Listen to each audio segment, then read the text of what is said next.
progress. I'd like to welcome everybody to the Westside Computer Club. Today is the May edition, and I'd like to start out with normally I'd have our open forum and then go into our presentation by Burt. Since we have a relatively small group, I'll start asking, does anyone have any questions or problems that we'd like to address during our open forum period?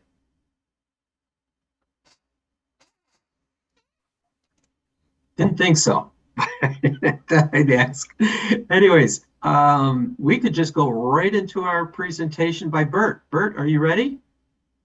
Sure, if I can pull my screen up. Okay, you got to do a share screen and away you go.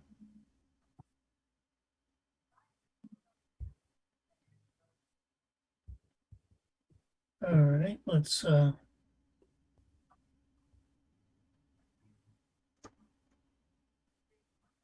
figure out how we're doing stuff. Okay. The first thing I wanted to do is ask, is anybody on Windows 11 yet? Yes.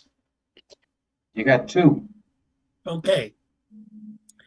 Well, so let me just try and say it this way. Last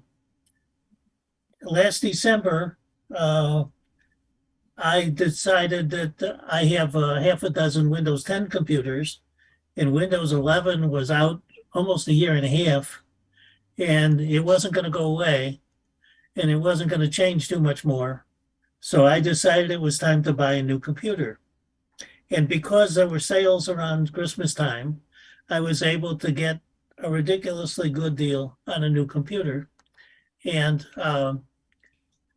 so if you look at the screen now, you'll see it's just a plain laptop. It wasn't exceptional, so to speak. It was just current.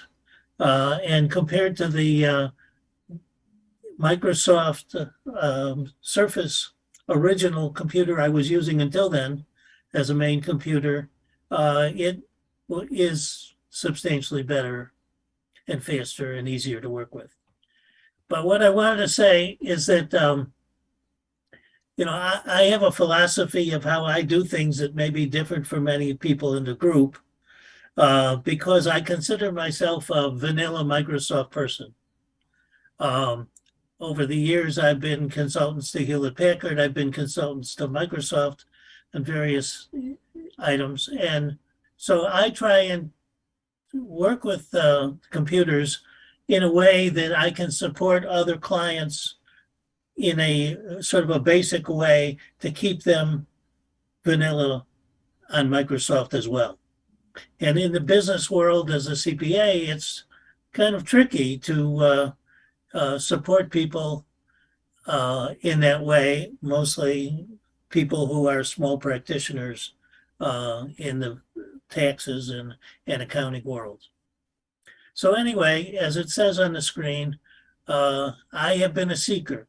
And my philosophy has been that as soon as updates are out, I don't wait to get them. I get them as soon as I can. And I've had pretty much almost no trouble on many different computers from different vendors about that. I know other people have different philosophies about this, but that's the way I look at everything. So the first thing I do when I turn on my computer is I get my updates. And we'll see as we go through the program what I do and why. In the second paragraph here, it talks about my laptop a little bit. This new one is called an HP 250. It's a G8, not a G9. It's a 11th gen processor, not a 12. It's got 16 gig of memory and 256 gig of storage that was built in. And at the time, it had Windows, and it has Windows 11 Pro. And at the time, it was only $550, which I thought was a great sale price. I added to that a 1 terabyte micro SD card, which was over $150 by itself, but that made it so I didn't have any limitations in storage. I wanted to note here that when I was a consultant to Hewlett Packard, I designed this other computer that you see there. That was from my office, which was called an HP 250. And because of that, I designed it in 1976. It came out in 1979. And because of that, the fact that this one was called an HP 250 and they reused the name, that was certainly another incentive to buy this particular computer. Most people, have been reluctant to upgrade, partially because going from Windows 10 to Windows 11, we have this hardware issue. The TPM hardware and various different hardware may make older computers, Windows 10 computers, unable to upgrade. And so if you have a more recent computer, you are reluctant to perhaps do that. What I put down here was the specs that Microsoft showed when they first released Windows 11. And it certainly, made people be reluctant to move forward unless they needed it. The other thing to keep in mind is that sometimes computers are out there with Windows 11 and Windows 11 Pro. And there's a few that are Windows 11 S. S is where you can't do anything but Microsoft applications added to the computer. But Windows 11 Pro has some extra features. And so that's certainly something that I would prefer. And that's what my newest computer did. We see a lot of articles now about, can you force Windows 11 on an old computer? And you probably can, but it all has to do with how well it's going to work and how comfortable you're going to be with the slow down, and because the hardware probably has more difficulty keeping up with the newer software. So the basic thing that made the change from Windows 10 to Windows 11 is the look of it, the visual interface that they created. So on the left, you have Microsoft's Windows 10 screen. On the right, you have Windows 11 screen. I mentioned here in the back that at the bottom of the screen on the right, that moving from one to the other was easy because I bought a new computer. So I didn't have to upgrade the data per se. And being in Windows 10, most of the system is kept on the Microsoft end in terms of what files and data and items that you have in your Microsoft store. So basically, I backed up all the Windows 10 data to an external drive. And then later, I copied that data back to the new 1 terabyte micro SD card. And I ran updates and reloaded any software once I got the new machine in. So Windows 11, this one came from Hewlett Packard. So they're pretty standard in terms of what they have as a vanilla machine. And once I put my data into it from the cloud, from Microsoft, it pretty much, after running updates to keep it as current as possible, worked just fine. And then having the external data was on the 1 terabyte card was also efficient to be able to keep going until I ran into some other problems, which we'll discuss. Of course, Microsoft has announced that they're no longer going to add more features to Windows 10. So we're really at the point where, you can hang on for 3 more years or whatever, but if you do, you're just going to get security updates. There are ways to be able to upgrade an older computer by getting an ISO, and you could then force it to try and upgrade and see what happens. So let's talk about the major differences in the visual interface between Windows 10 and Windows 11. Has a new background, has a new start button, has a centered taskbar, quick settings menu, and new settings in search that go with everything. Now, when Windows 11 came out, it seems like the columnists only worry about the insignificant things. Do I care if the taskbar is in the middle? Do I care if I can push the start button, which is no longer at the left side, and it's now in the middle, so that's terribly confusing. But once you push it once, it's not that confusing. Now, in Windows 10, of course, you could also right-click on the Start button. And if you look at the right on the screen, you'll see the list of various settings or windows that you can pull up, not that dissimilar to Windows 10. But one of the things I wanted to point out is that that's also where you can find the shutdown capability to be able to restart or shut down your computer. So right-click on the Start button. Now you see there's a time and a few buttons over there on the right side. We'll talk about that. The new, instead of the older Windows 10 system, we don't have live tiles. We don't have buttons, but we have this box. And this box, if you see, it has 3 rows of icons. It actually scrolls down if you add more, 1 or 2 lines, 1 or 2 windows down. So you really can have a lot of apps just right there on that new Start button. The parts below it are a little confusing to me because they can be different things. Sometimes they could be recent files that you accessed. Sometimes they could be recommendations of what programs you should add or use. So I find that useless and more confusing for most people. The taskbar at the top is what they give you. And I showed in detail, it's not that different. You got a Start button, search, multiple screens, the kind of things that we had in the past. You've got your file explorer, you've got your internet, whatever. But that's not what I wanted. I don't care for the Start button box at the top that we saw. I make my own taskbar. And when you add your own icons, you don't have to have it centered.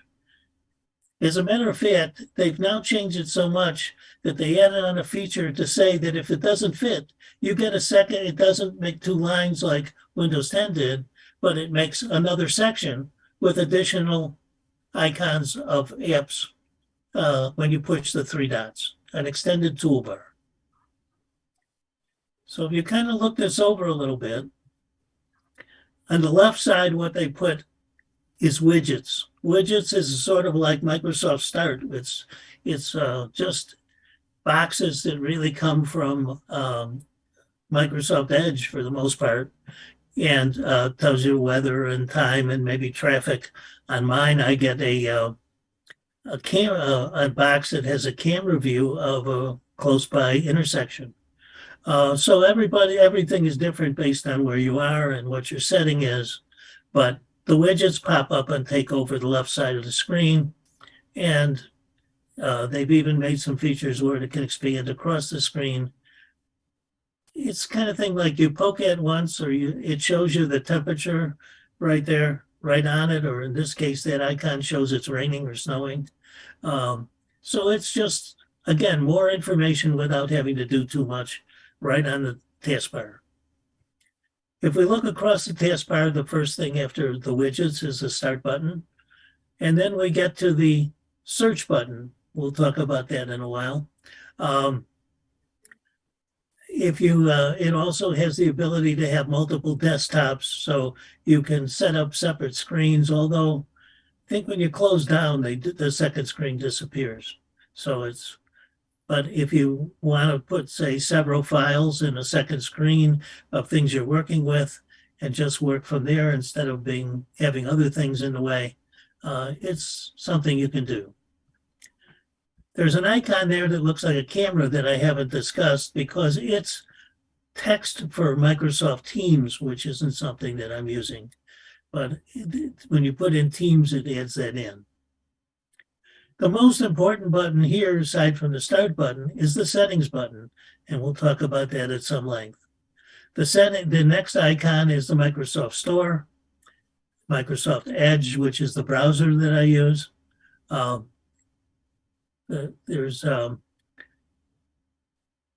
the File Explorer program. I use the snipping tool a lot, and that's been updated.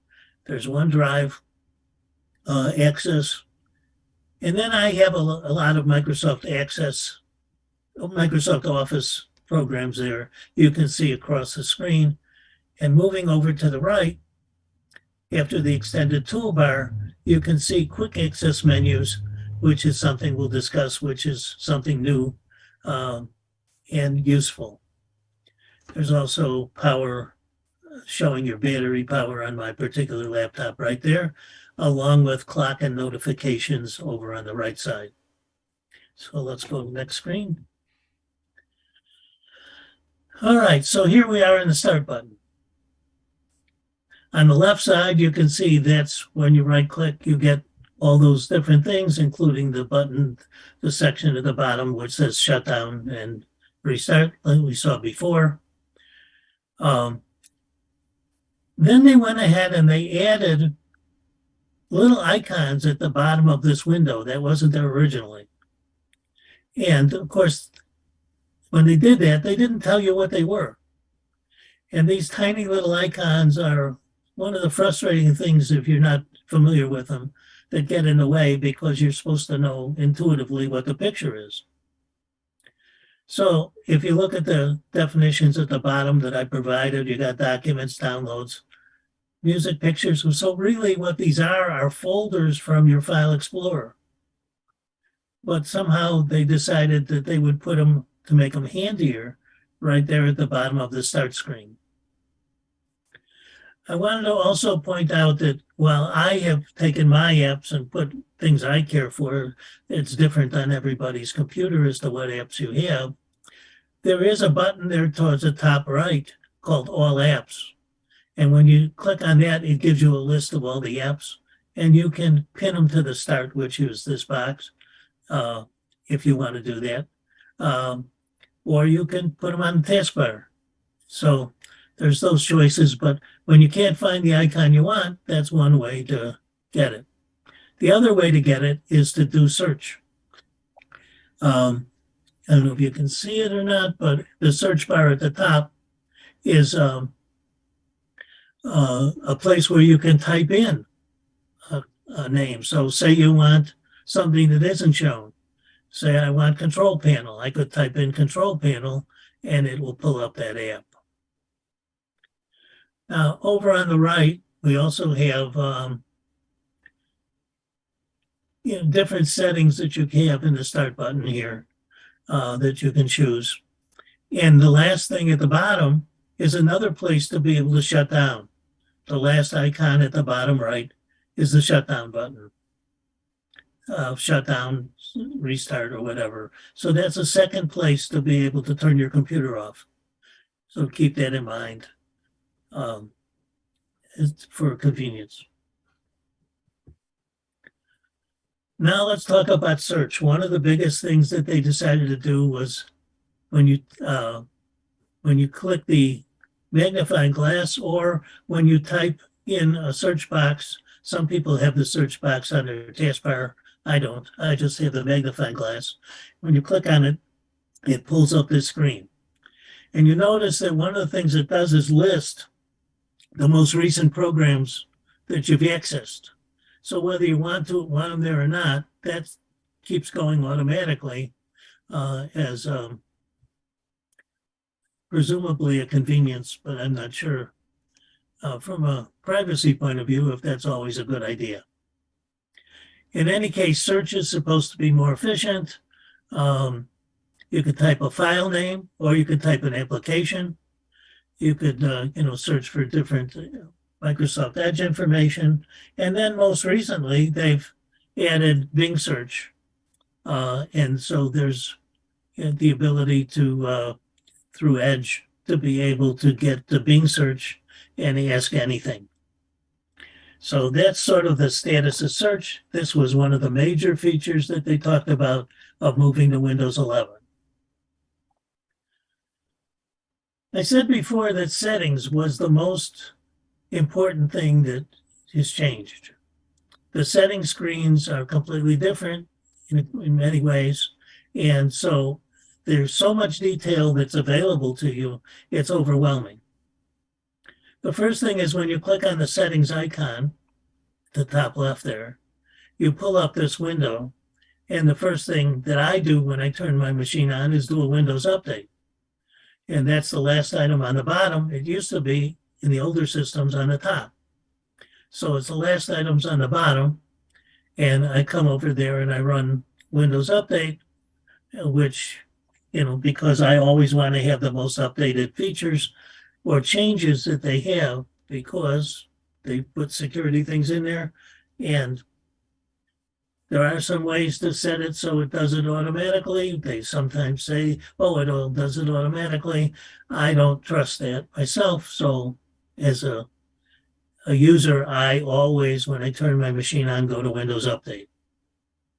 You notice at the top, they put a few items at the top.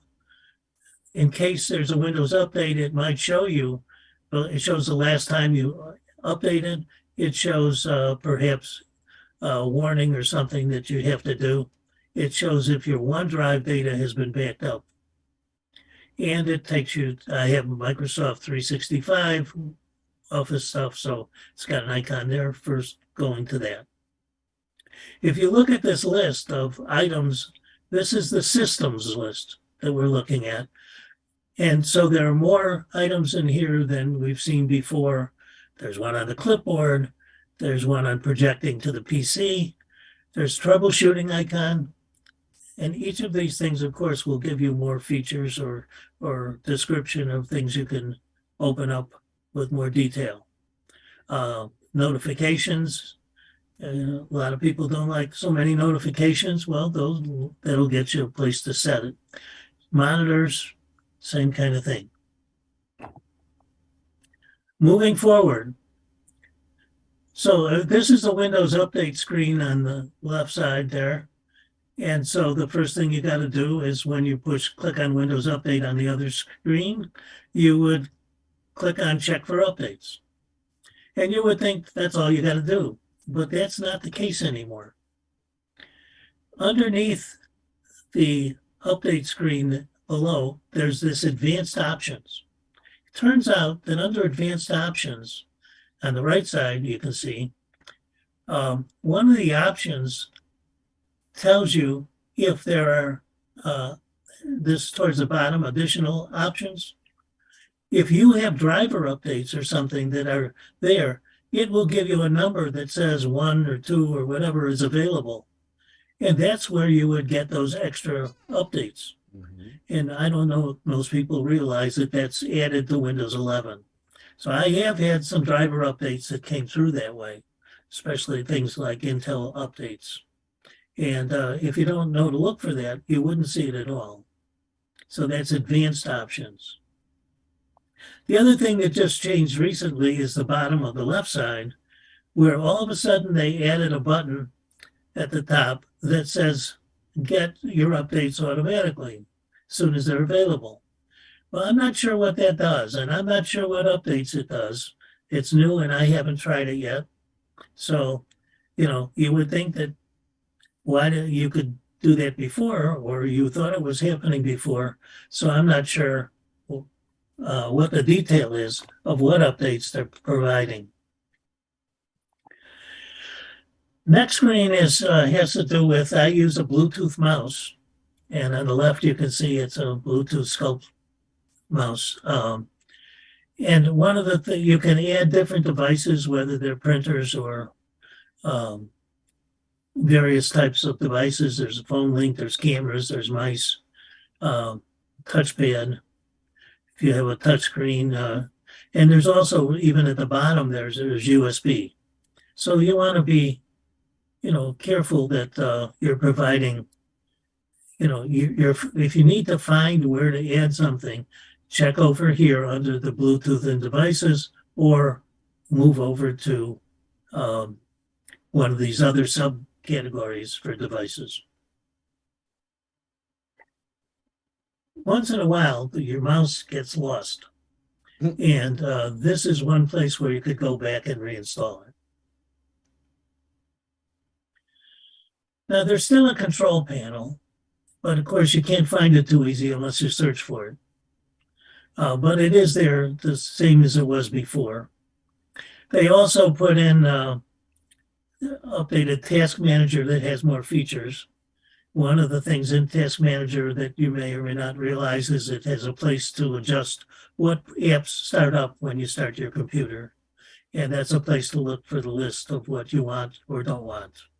And of course, if you do get stuck, locked out, so to speak, the Task Manager may be able to help you to shut down a particular app. On the right at the bottom, it shows performance and various graphs.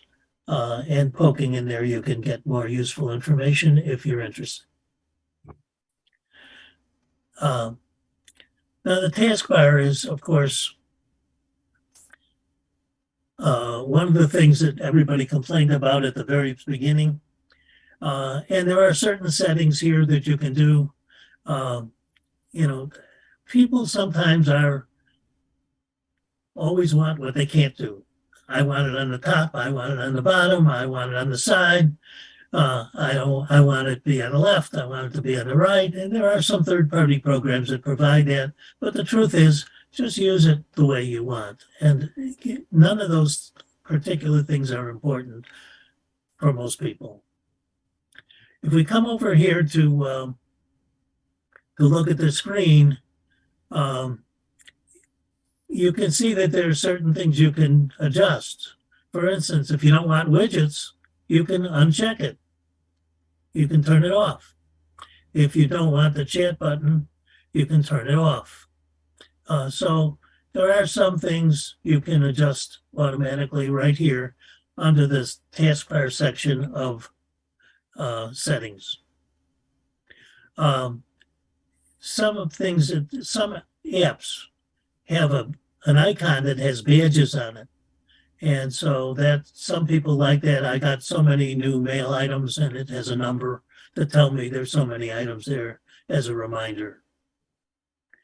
There are some ways you can also auto hide the taskbar, which there used to be in the past. And so there are settings to do those things now, which you may not be aware of. In my mouse, I decided that I wanted to be able to, if you see my mouse right here, I've made it big and orange because that's a good pointer for, I don't know if you can see it or not, but that's a good pointer for me to be able to make sure what I'm doing and not get mixed up by clicking on the wrong thing. And it's easy for other people to see. Again, there's a lot of customization you can do with your mouse in terms of speed, in terms of scrolling. So there's a lot of features here for your device. Personalization. We had personalization before, but they've extended it considerably. Not only can you have a different background color, or you could have slides, you could have all kinds of different text. You can have dark mode. And if you notice that some of the screens, I've used dark mode, like this one showing on this screen.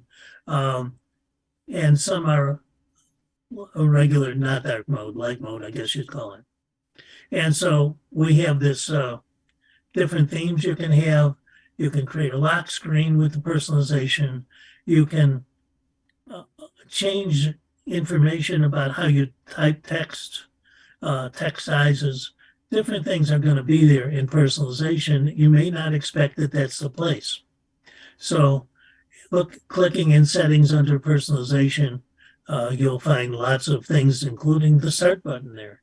There's different settings in lock screen that can help you make Windows 11 work the way you want. Another icon that I didn't mention before is one that I use. It comes from settings under the Windows Update section. And it's because I run this, which is a virus check. Even if it says a green check, I run it also every day to be able to just double check that there's virus and threat protection already built in from Windows Defender, which comes with Windows 11. So running that, it counts up your files of, I guess, of files that may have been changed. So maybe it counts to 40,000 files, and maybe that only takes less than a minute. And you're comfortable that your files aren't corrupted. And that would be the quick scan part on the right. So by clicking on the first icon where the arrow is, and then quick scan on the right, you can test your system, and it will also give you a warning in the to tell you if there's any other issues to worry about, like viruses or corrupt information. Next thing that we have in Windows 11 is widgets.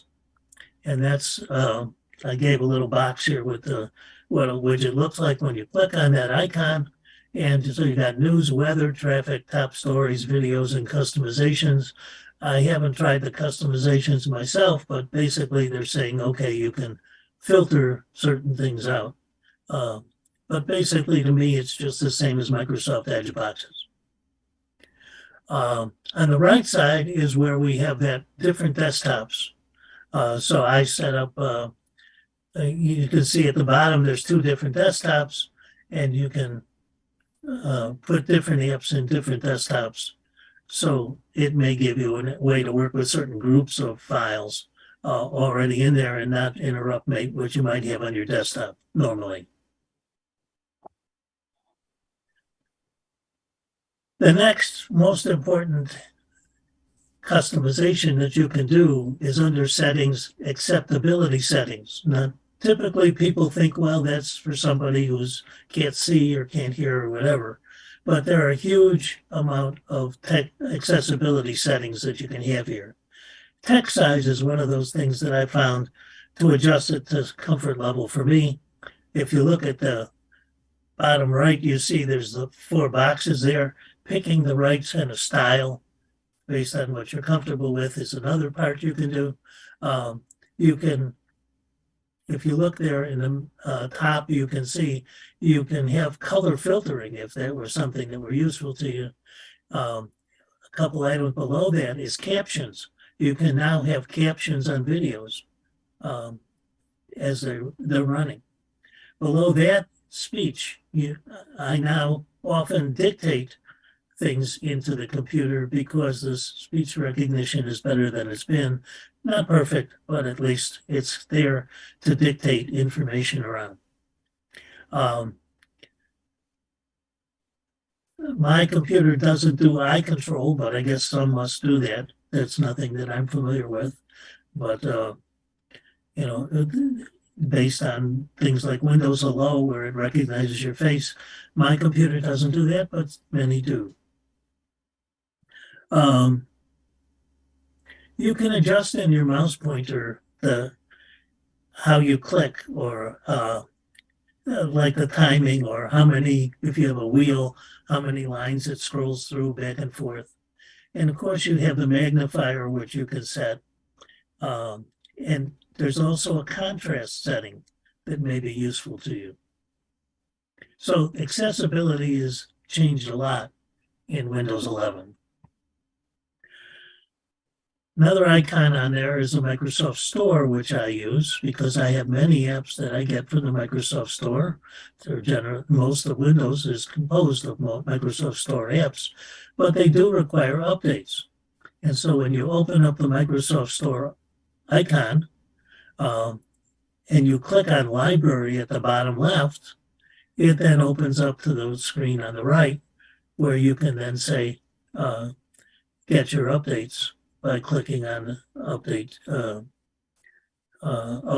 and there may be many updates. So, and then once in a while, the store gets reset. So it closes down and then reopens to be able to provide updates to the store itself.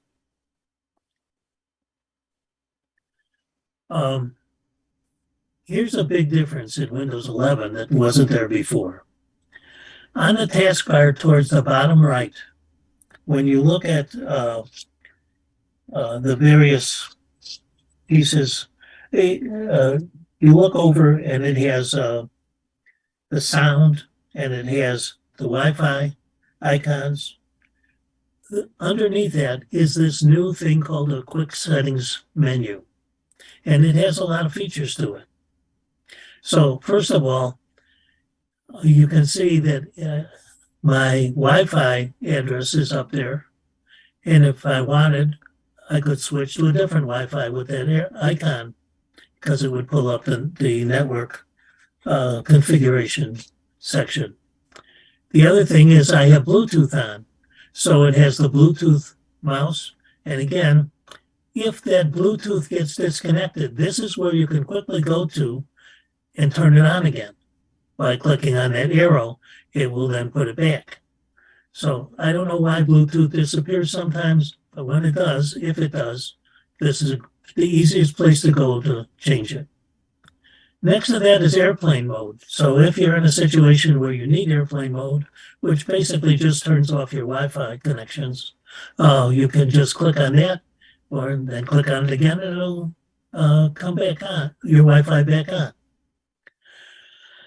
Below that is a button called battery saver. So if your battery is getting down to, depending on your power settings, say 20%, that's going to come into play. And if you want to turn it off, you can turn it off after that right here. They put another feature in here called night light, which basically dims your screen. So instead of it being a bright screen that you might normally have, night light would change it so it dims it down.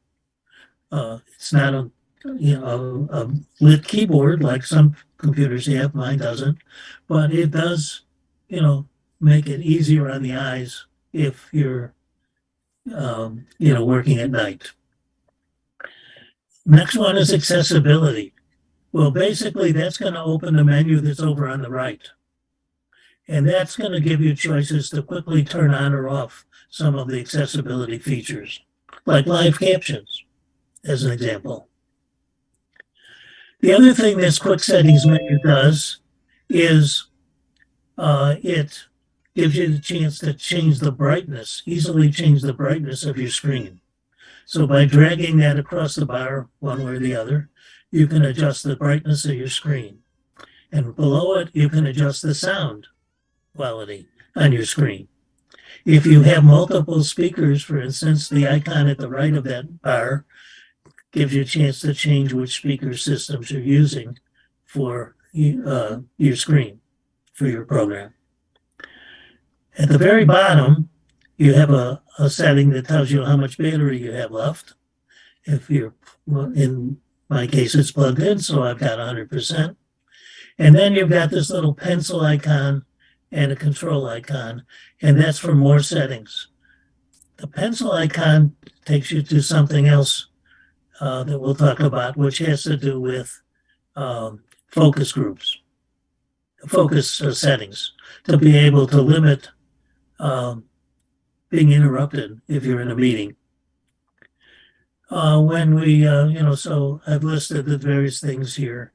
I think we covered them all.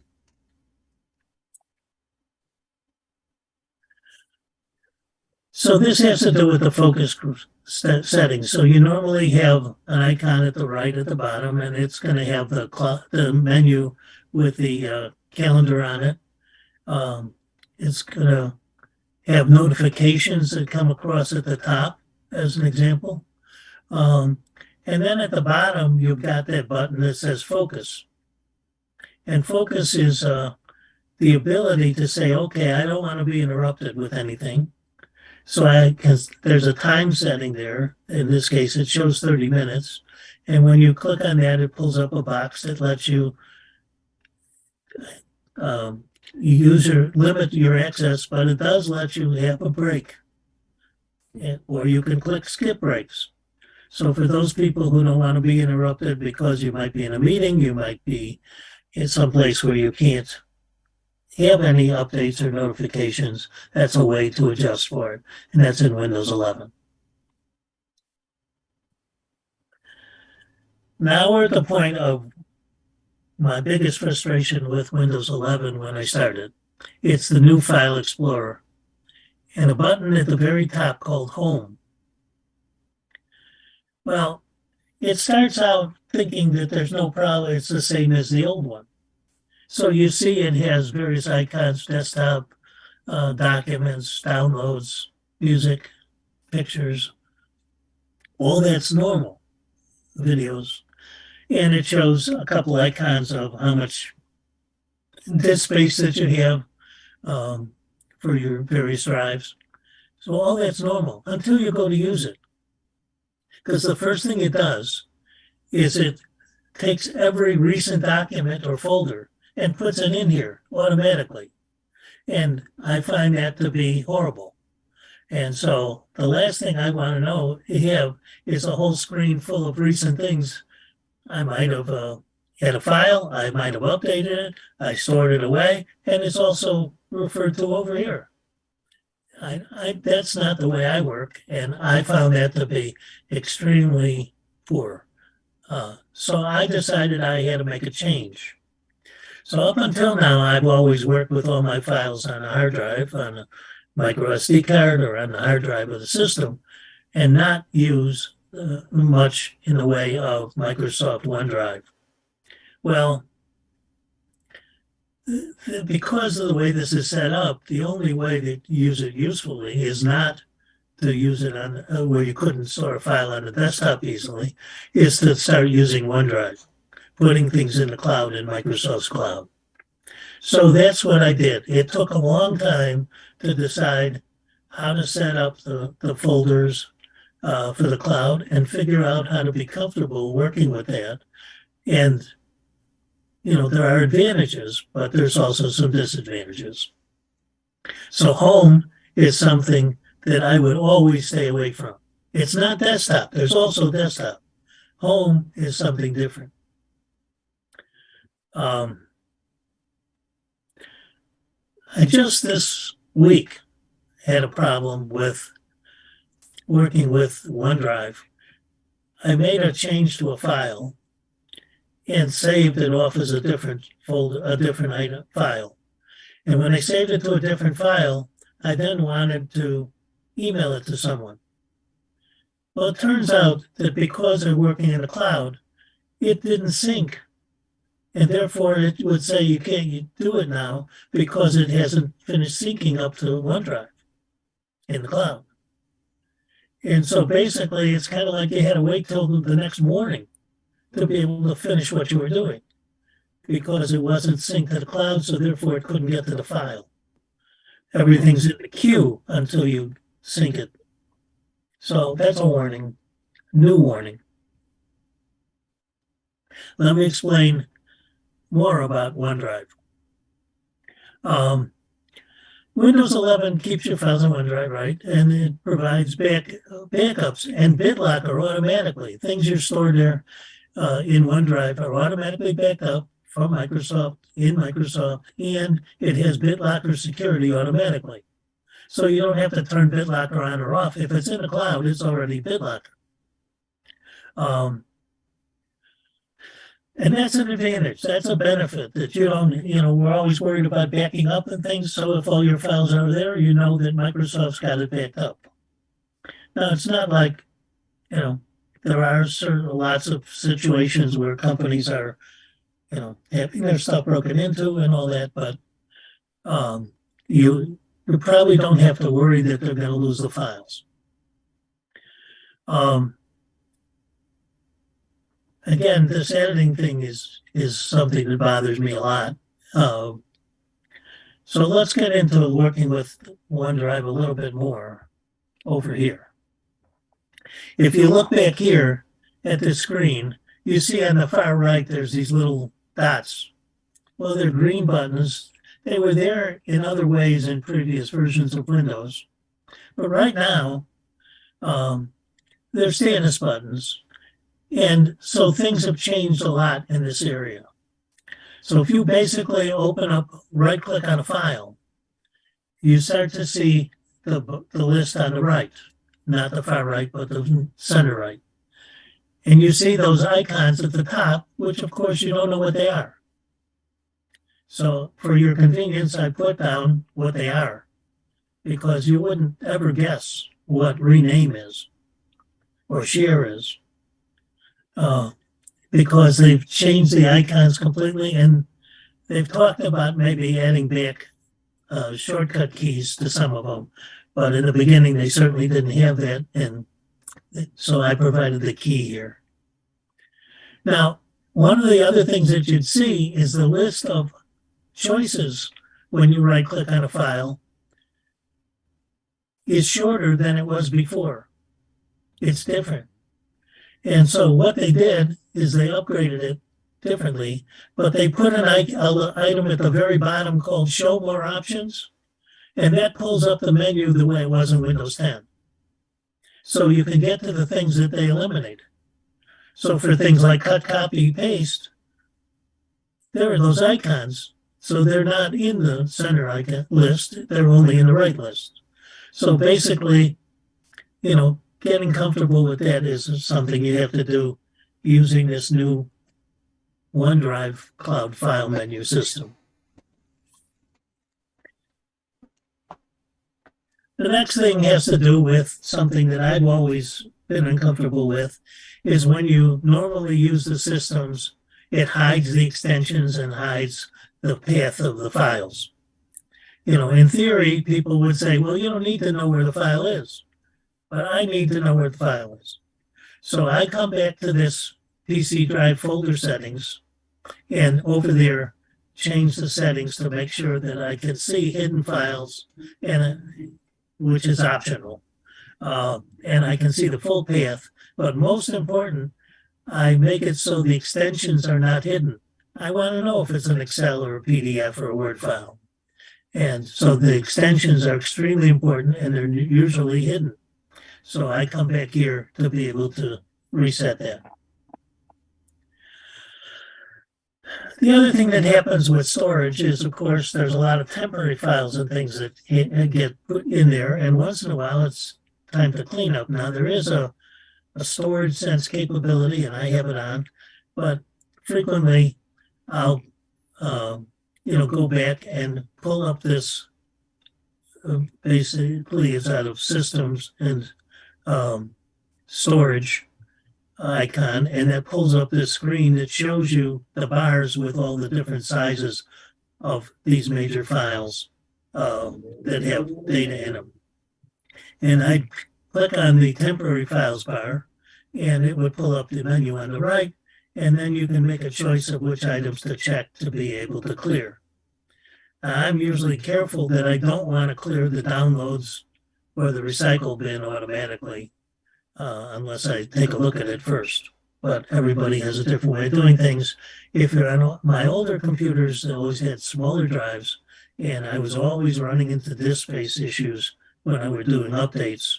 So now that it's a little bigger, it's not an issue, but it's still good to clean up the junk stuff that might be in your temporary files. Okay, let's talk about Microsoft Edge, which most people in our group don't appreciate or want. Here's a picture of a simple Microsoft Edge screen. It's got lots of stuff on it. So I went over to Microsoft Edge and did a Bing search and asked, what are the features of Microsoft Edge? And this is the list that it gave me. It's not a complete list in any way, but that's all it said. These are the great things of Windows Edge, and that came from Bing itself. Just to point out, in this screen, on the left of the screen is a list of tabs. I use tabs that go down the side, and so each open tab is going to list under a new tab there. In the middle with the big blue box, of course, that's news. And I usually manually click on the arrows to be able to go through to see if there's anything besides ads that I'm interested in. If it's an interesting article, then I'll want to click on it and save it to OneNote, excuse me. So another thing that they added is on the far right, there's a bar that wasn't there before, and that's where you can actually add different features to say you want to, there's an Outlook icon there. You could add Word, Excel, or different icons on there. So you can click from Edge directly.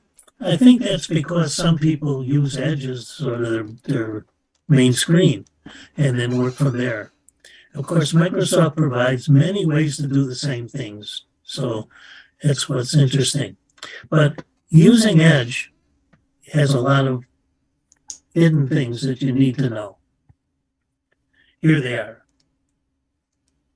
To begin with, across the top, you've got a bar, where you would normally put in your search items, but it's got all kinds of icons on there that you may not be familiar with.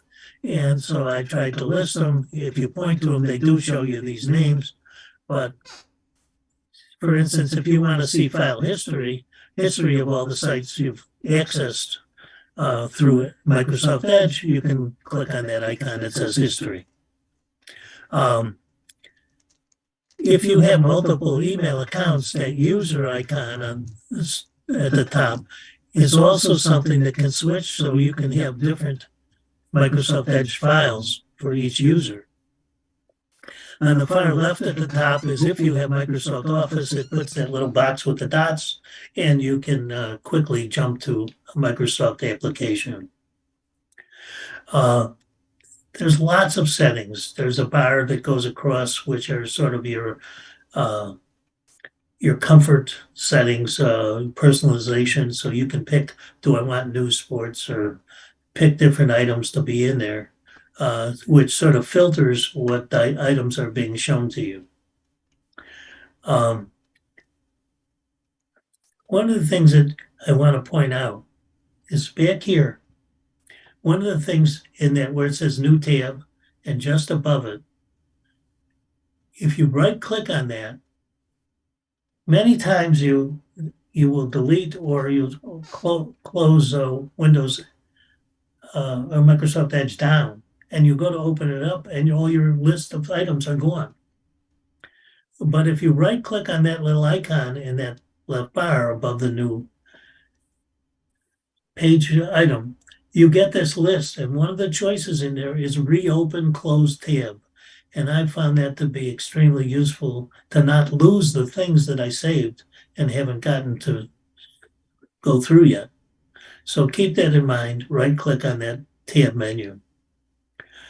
Now, the other thing there's page settings of how the layout of Microsoft Edge should be, and there's a new Bing search button, which brings up the choice to search for something that we saw on the other screen. But the most important thing here are those three dots at the top. The three dots at the top are the settings. You click on that and the bar at the right comes up. There's a lot of things in there to begin with, but if you scroll all the way down to the bottom, there's an item there, past settings, that says help and feedback. You click on help and feedback and it pulls up another menu, which is just to the left of that, and click on about Microsoft Edge. And that's the most important thing you could get to in Microsoft Edge, because that gets you to this settings window. There are huge numbers of settings that you can have in Microsoft Edge. For instance, it may be saving your passwords and you don't know it, and you can look in here to be able to figure that out. There's literally hundreds of settings in this. You can find out, you can filter lots of things. You have to spend time to go through this considerably to be able to help yourself, to not let things happen that you didn't plan on. For instance, even where I said you might lose the list that you had, there's a setting in here that says, okay, keep the list, never delete it. But if you don't do that, it's going to delete it every time by default. So again, this is an important thing to do. Click on those three dots in Microsoft Edge And one of the things to keep in mind is many things in Windows 11, even if you're using a different browser, bring you back to Microsoft Edge automatically as the way that they work. So you have to be careful. Uh, and I would always tell everyone to be extremely detailed in reviewing this list. Let's talk a little bit about Microsoft Office. I have it, and of course, they do have new emojis over at the top right. Uh, just so you know how that it has updates as well, that basically you select an app, whether it's from the home screen or from a file, and right click on it, and you'll see the list of the long bar at the left, and go down to the bottom where it says account. Click on account, and it pulls up this other window that shows what your particular account, which apps are your an account, whether it's personal or business or family. And then click on update options. And update options takes you to the list on the right, and check to see if there's any updates that it can do. Again, keeping the things most up to date is important, and not doing it is, only going to get you in trouble because these fixes are in there because there's problems. In any case, you can also, in that list on the far right, get some information about what the updates do or what features are in there if you want. Just as an overview, one of the big things they talk about in Windows is the snap settings, where you can make your screen in boxes. If you look at the picture, you see that you've got a calendar on one screen, you got another Word document on another screen, and it's by picking those boxes at the top as to what you wanted, where you want it to go, and you could have four boxes if it's comfortable to have different things. Again, you got to click on the box to be able to make that section work. The other thing I did is a list of improved Windows features, because we don't even realize how many different things there are. Widgets, calendar, calculator has a new graphics part, for instance. There's lots of these personalization things, the snap layouts I just talked about, the focus mode to be able to stop the interference, calendar and mail. And there's a lot of calendar and mails, by the way. We'll get to voice typing, notepad had updates, live captions, the nightlight, new backgrounds, dark mode. I like dark mode myself. Read aloud. So, I use read aloud all the time, where it reads to me.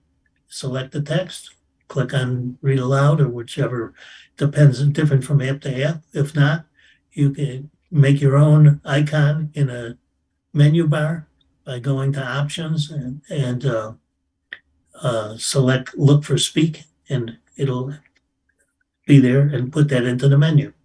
Photos, they made updates to. Paint, they made update to. And screen record, they made updates to. So you can, if you want to capture, this is what I did, screen record can do that. And now that's also part of snipping tool. We'll see next. I wanted to talk a second about mail, because there's so many different mail programs that are part of Windows now. It's confusing a little bit. There's Windows Mail and Calendar. There's Outlook.com Mail. There's Microsoft Office 365 Office Outlook app. There's Outlook now that's coming to Teams. There's the iPhone iOS Outlook app. There's Android Google Play stuff where you could get to mail. And there was a new thing about saying that mail is going to be in Microsoft Edge. So you would go to Microsoft Edge and pull up your mail. It's hard to know. Everybody has a different way of working. And depending on the way you want to work, you can have many choices in Windows. One of the things I use every day is the snipping tool. And they made a lot of changes to it. It used to be you would just make a box and it would save it, and then you'd paste it into something. But they made more tools in it. So if you look at the center, there's some snipping tools in there for pens, for different things. But basically, one of the most important features is one which is this little it says new. There's a little pull down, and that's for when do you want it to. It's a delay, then, and when do you want it to do? So when you click on that little pull down, say you pick 5 seconds. Well, now you can get a chance to get to the item that you want to copy or select, so you can save it. The way this works now is it's sort of a two-step process. One step is picking the item, and then you got to go back to this snipping tool and perhaps click copy or save after you've already copied it. So it's like a two-step process to get there. And I find that I use it almost every day for things. So something to poke into and to make yourself comfortable to get to use as a great tool in Windows. I also, for printer, I have a HP printer, and I use HP Smart with it, where it does automatic ink and charges you like a copy machine, unfortunately, to about 4 cents a page. But nonetheless, it works. It's all online. It's all wireless. So I just wanted to mention, people often have trouble getting printers to work. USB printers are sort of, everything's wireless now. So a lot of these older printers you can't get ink for anymore. HP has said that they'll only that you can use HP ink, no third parties anymore. So there's different things to be aware of in the printer world. Under that HP Smart thing, I can print, scan, email, a number of different things. And it has an icon called Printables, which has all kinds of graphics and things that I give to my grandchildren. Okay. I also have Teams and Zoom, which you're seeing here. The next thing I wanted to give you was I use things with a mouse. Many people would prefer to use shortcut keys. So what I've given you are 3 screens with all the list of shortcuts that I'm aware of for Windows 11. So you can go through here and look through what's useful to you. So that's what I had to say about Windows 11. Some good points, some bad points about what I've done. But it takes some effort to get to the details of the settings, as well as in Microsoft Edge, to be able to get the best of it. So we'll provide this whole screen as a PDF that I'll put in so you can download it. Hope that helps. Oops, sorry. Very sorry. Great presentation, Burt. Thank you. Is there any questions for Burt? None. Wow, actually, I thought that was an extremely thorough presentation. More in depth than I've seen on most YouTube videos. Too much for questions. You did an excellent job. I can't say more. Burt, was there any features that were missing or gone that you couldn't find? Changing to work with all your files in the cloud on a current basis takes a major getting used to be able to organize that data. Now, I still have all my old files on the Microsoft card, and occasionally I have to pull something in to be able to get to it. But it only shows you that time goes by and you don't really need that many current things that you're doing. But it's important to, because I have Microsoft Office, all the tools that I'm generally using, like doing this presentation in PowerPoint, are still available. None of that's really changed much, and all they do is add additional features to it.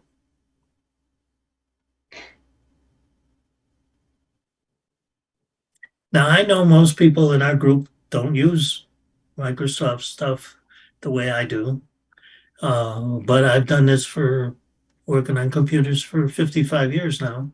So I work with these companies as they build things over the time, and everything evolves. The one thing, the reason I went to Windows 11 when I did is because it's not going to go away. And if you're not keeping up, you might say, well, I'll wait for Windows 12. And if you're not keeping up, you're just going to be left behind. So, I mean, I like DOS. I had, every kind of program there's been along the way. And many machines, hundreds of thousands of dollars of machines along the way. But bottom line is you can only work with what's current. We've moved everything to the cloud. You've moved everything to wireless. And if your electricity goes out or your internet goes out, you have nothing. And that's just the reality that's not good. So hopefully they'll figure out other ways to get that to be more stable.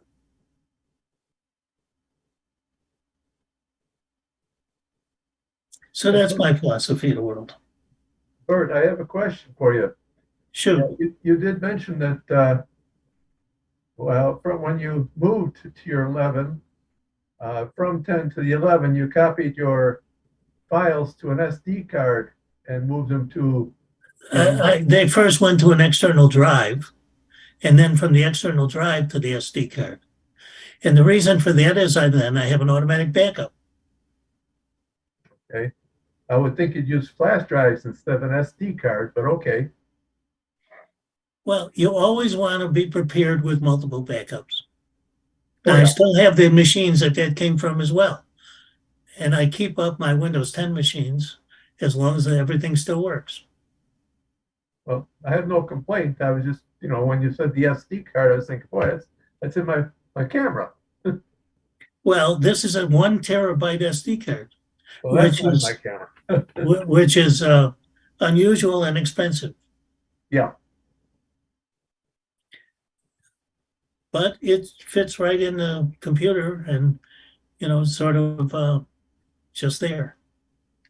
Bert, do you keep all your data in separate folders or a drive that you said you backed it up? How did you know where everything was? Well, I've always, I've always had an SD card on previous machines. I've actually, in this particular case, I backed up several different computers to that external drive. And then I took that whole group of files and put them on this new SD card. So again, I've tried to cover myself, and when the SD card doesn't work, I still have everything else. So file structure wise, you followed some of the same principles you were using in 10 on your 11 machine. Right. Have you always used folders, but what you find is when you're busy and things get put in the wrong place, or you have to organize your stuff a little better. So one of the things that I don't like about OneDrive is if you make a change to a file, it writes over the previous version. That's a no-no, but that's what happens. And so when you go to say, it's automatically saving. So what you should do, everybody should do, it was on Windows 10 as well, is the minute that you open a file that's in OneDrive, save it as a different name.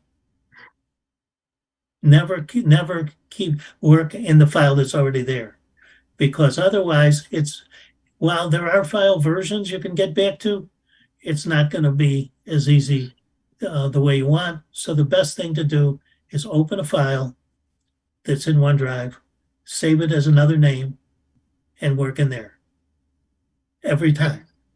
It could be very cumbersome after a while. Well, it's required because otherwise you're going to lose your data. Except if you can just get rid of OneDrive completely and use your other storage medium Well, as yes, your own you private, don't have as to your work own in private OneDrive. cloud. You don't have to work in cloud. OneDrive. One at a time. Go ahead. You don't have to work in OneDrive. I held off doing that until I got Windows 11. But Windows 11 kind of pushes you into OneDrive. because that's more the default. And so you've got to, at some point, everything's going to be in the cloud. And you can do it now, you can do it later, but it's sort of, that's why I made the choice when getting Windows 11 to move forward that way. I still have the hard drives, but Yeah. that's not the place where I keep my files. If I need to work in a file extensively, I could still put it on the hard drive. But in my file explorer in Windows 11, I don't use home and I don't use desktop. I use documents and everything under that because those two folders are only going to be an issue in terms of Windows 11. Okay. Bob? There is another perspective on all this cloud stuff. Even though Microsoft wants to push us to set up a Microsoft account, even though Microsoft wants to make it difficult to set up a local account, it can be done. And there are those of us who are doing everything locally and not losing our data and not getting things overwritten. And I don't disagree. Different people work different ways, and it's not like they've stopped the ability to do it, but you will see over time that everything is wireless, everything is in the cloud. Most of your programs are in the cloud. Most of your ability to operate is in the cloud. Take your internet off, your router off, and see how much you can do. Well, that's totally contrary to my experience with Windows 11. However, I had to make it this way. It didn't come this way. It isn't the default. Agreed. I mean, I know people who only work with shortcut keys on keyboards. I work with a mouse for almost everything. I rarely type. I even dictate sometimes, so I don't have to type. But again, there's many ways that Microsoft made Windows useful for different people, different ways. There's no one way to use it. The shortcut list that I provided in the program is huge. And that's, you've got a Windows key on your computer, on your keyboards now, and it's huge to be able to do that.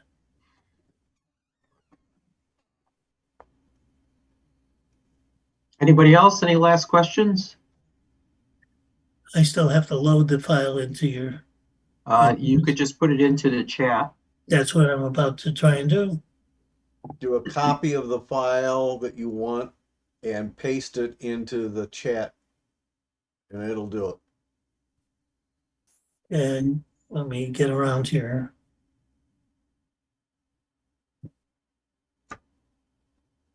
Well, anyway, it was interesting finding out things that I didn't know about Windows 11. And you've been very helpful, Burt.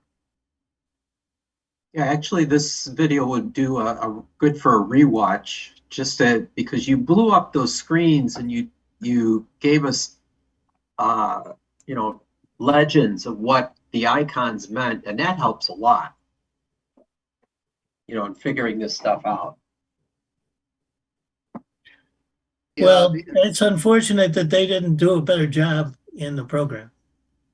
true. The icons I find are also to be something that takes a lot of getting used to. But Yeah. somehow I got my File Explorer set up in such a way that if I do a shift right click, I'm back in the old style Windows 10 Explorer menu. I may have had to make a modification to make that happen, but it was not a registry hack.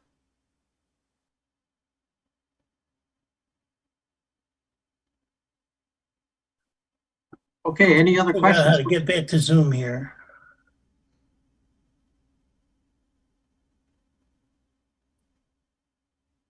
Okay, so we're back to any open forum questions, last minute questions. Anyone have any products they'd like to show that they bought recently?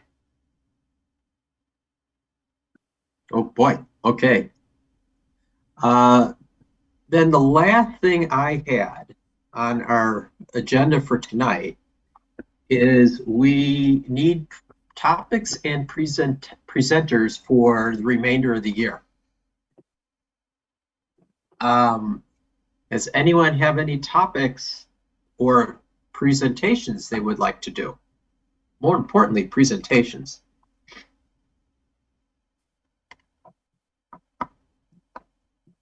Okay. We got nothing for June, for sure. Can IBM OneDrive be accessed from an Apple desktop? Is a question from Will. Can IBM OneDrive be accessed from an in other words, can you get to OneDrive from an Apple desktop? I don't know if a OneDrive.com would get you there through a browser. That's one possibility. There might be an app, if he looks in the store, that might be able to access the OneCloud. Microsoft's doing a lot of stuff in the Mac world and in iOS, and so there's a real possibility they've created a little app for OneCloud access. I would say good probability because Microsoft does own part of Apple. Did I put the file into the chat? Can people get it? I've Yes. got my copy. I see. Thank you. And just downloaded it. Yep. Yeah, I got it. Recommend you download it if you want his PowerPoint.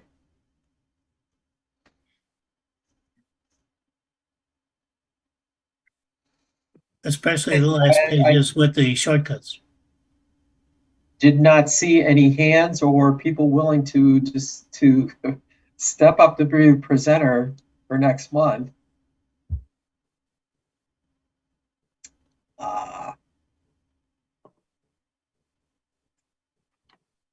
Well, Harry, you want to do a presentation next month? You already know the answer to that. Come on, Harry, you haven't done one yet. Yeah, I did. It wasn't very good, but I did it. I denied it. I think I forgot all about that presentation. Yeah, that was easily forgettable. I just had while it's going across through my mind, before I forget it again. I talked to Dave Leesburg a couple of days ago. He's really high on this new dot thing, your personal business card. Have you seen that? No.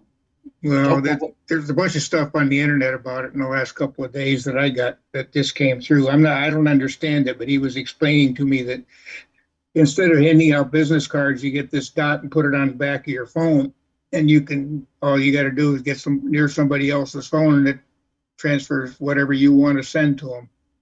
And you can update it. It has a number of features, and it looks like there's about four. I think it shows 4 different versions on the internet as part of the program. It's probably very useful for somebody that's in business or somebody that hands out business cards like he does. And he said actually it means that he doesn't have to really even bother with business cards anymore because this is so useful to him.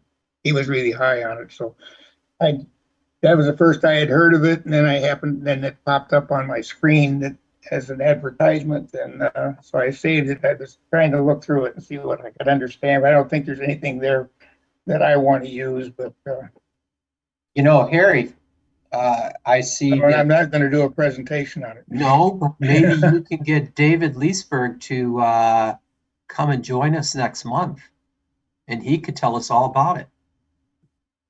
I've got him to come once or twice, but I don't know. I don't know whether he ever worked out. He was going to try to work something out with the added to sign up again. I don't know if that ever got done or not. Okay. Well, maybe you could have.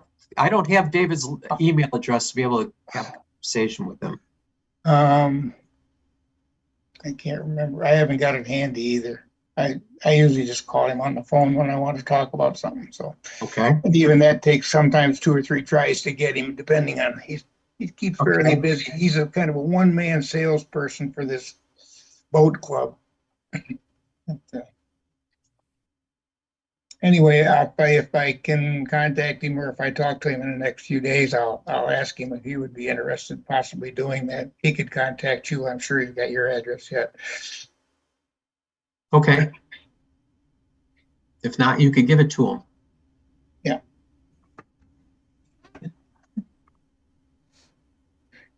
I have Okay. a question for you guys. I'm sorry?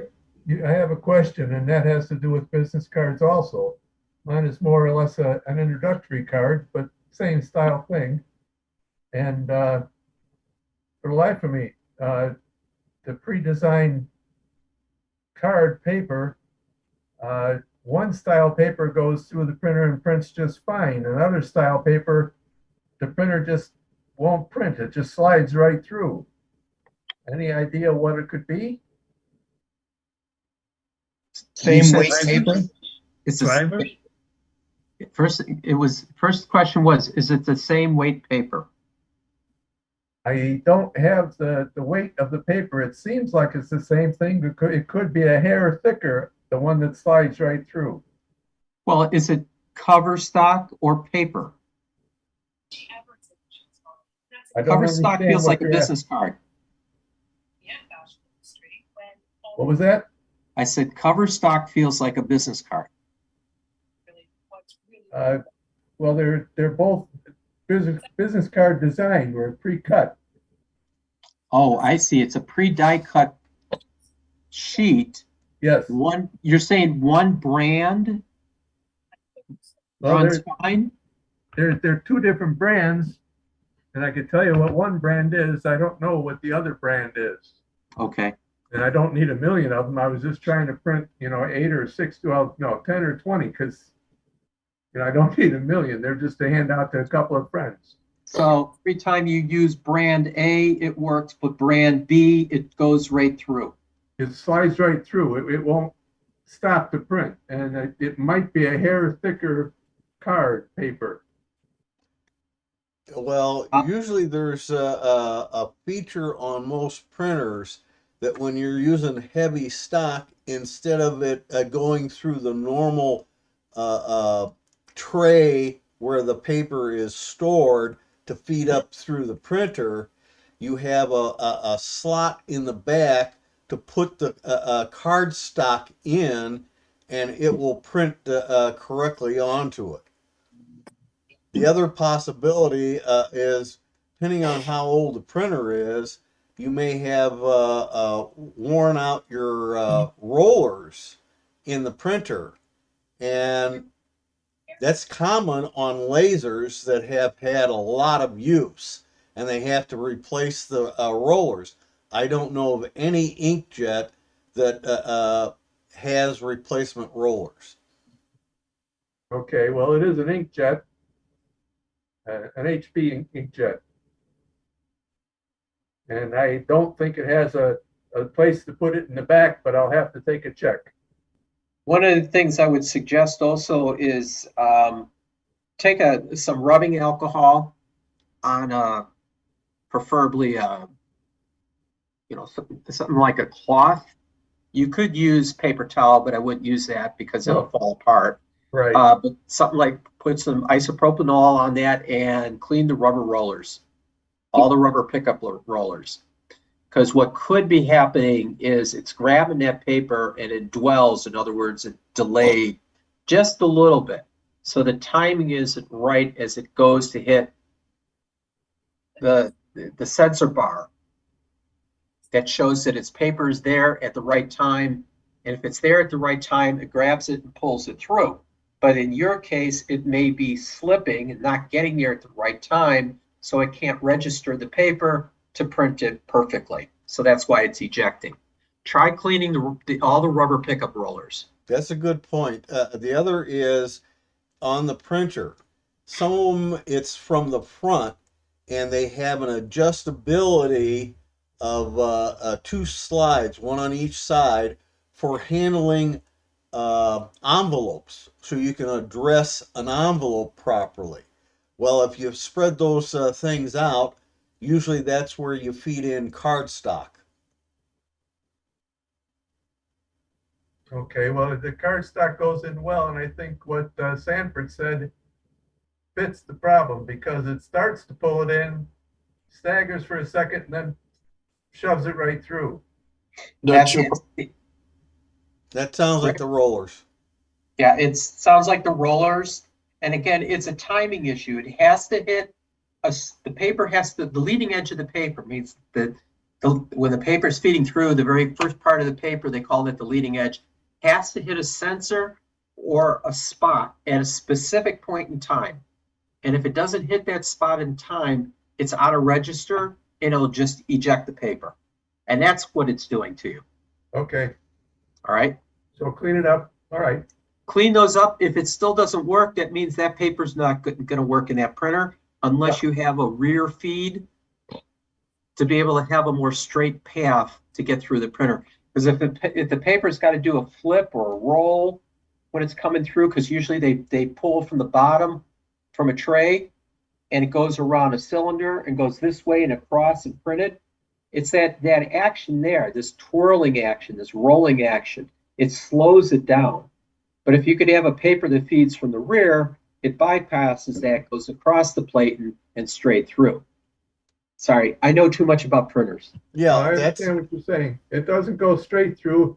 It has like a 45 or 50-degree angle and turns through. yes. And when So- you get into heavy stock paper, it Won't work. will not work right. It gets out of timing, like Sanford's talking about, because it's too thick and too stiff for that printer mechanism. That's why most of the printers have a feed for straight through printing, either from the rear or from the front. Now, like I said, there's a lot of even inkjet printers that have in the front, you can stick in an envelope and it will address the envelope properly without using a label. And a lot of times on those kind of printers, you can pull two little things on each side apart and you can feed through cardstock. Or the printer has a back door on the back of the printer. You have to open it up and you can feed the stock paper through it. The best thing, if you don't have the owner's manual, look it up online and you might get that information. Yeah, okay, well, thank you. I'll take a look at that.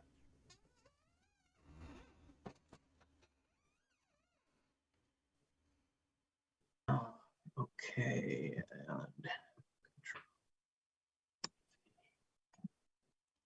All right, I did do a little quick search on that question from Will about can OneDrive be accessible on an Apple desktop? And Apple has an app for it.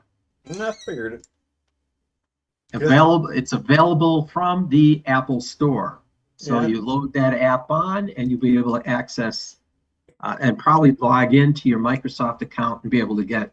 And if those. you have a Windows machine, yeah, odds are there's an app for iCloud, so you can access your iCloud Right. folder. And again, it's also because Apple owns stock in their partnership with Apple. Right.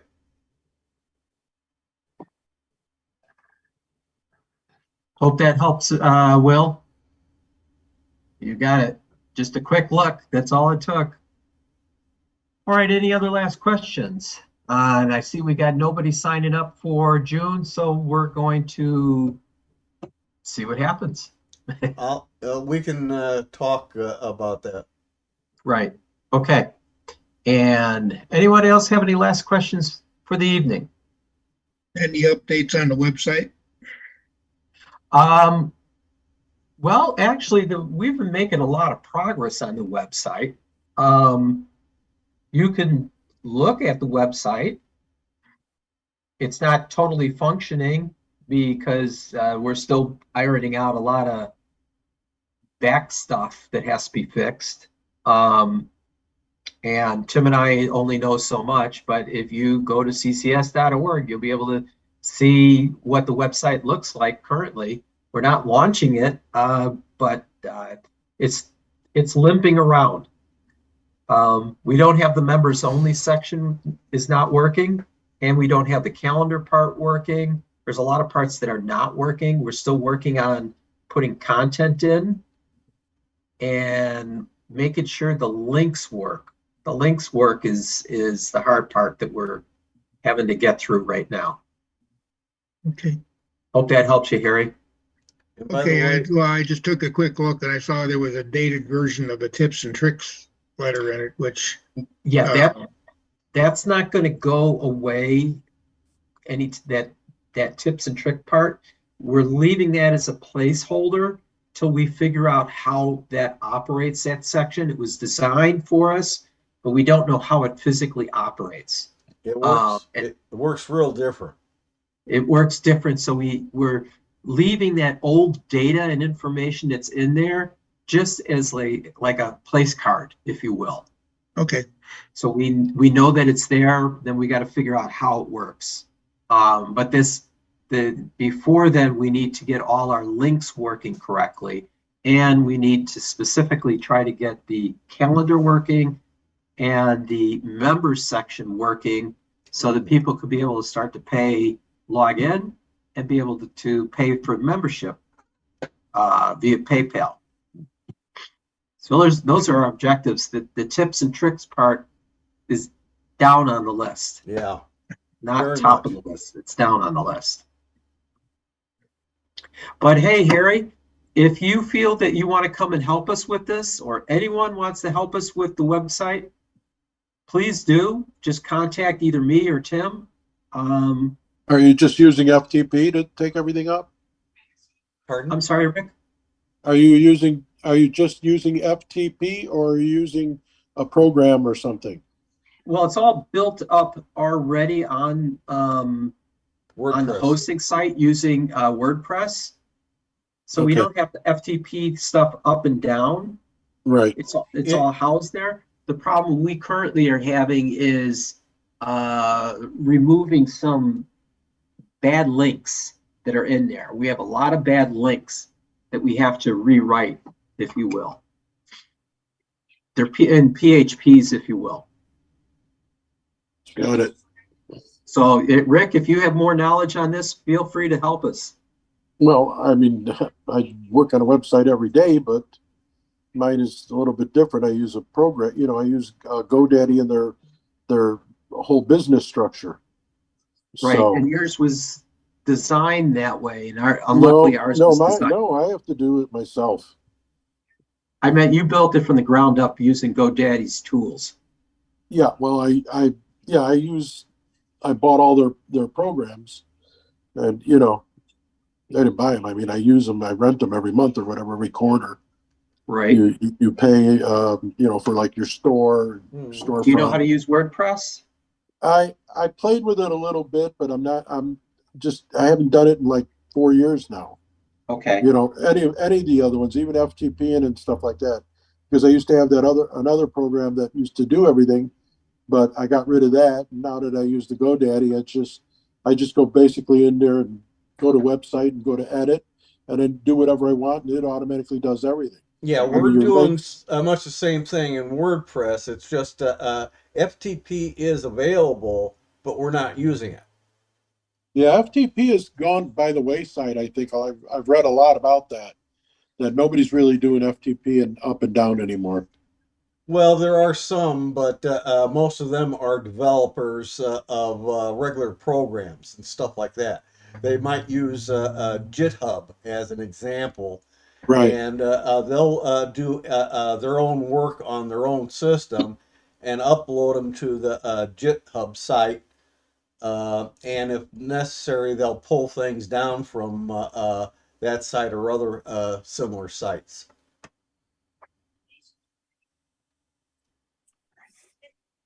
I'll have to look at the website. And it's also written in cPanel too. Well, the So other you're- thing for everybody that's has some interest in the CCS website, we only found out recently, and we haven't got the details yet.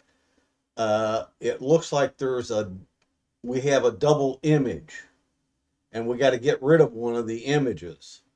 And at the moment, until we get some good guidelines on it, it isn't going to happen anytime soon. It sounds like it's more like some problems that our hosting company had created for us. In part, yes. Very cautious on how we address these issues that they created. And we're addressing it with them too. So with that, I'm going to go ahead and stop the recording for tonight. Just a Recording question. stopped. Is Wayne okay? Wayne is taking a nap, and Well, he volunteered Been for moved for a June. long time, so I wasn't sure if he was okay. Yeah, he's just taking a nap, and he does that periodically in meetings, and he volunteered for the June presentation. Yeah.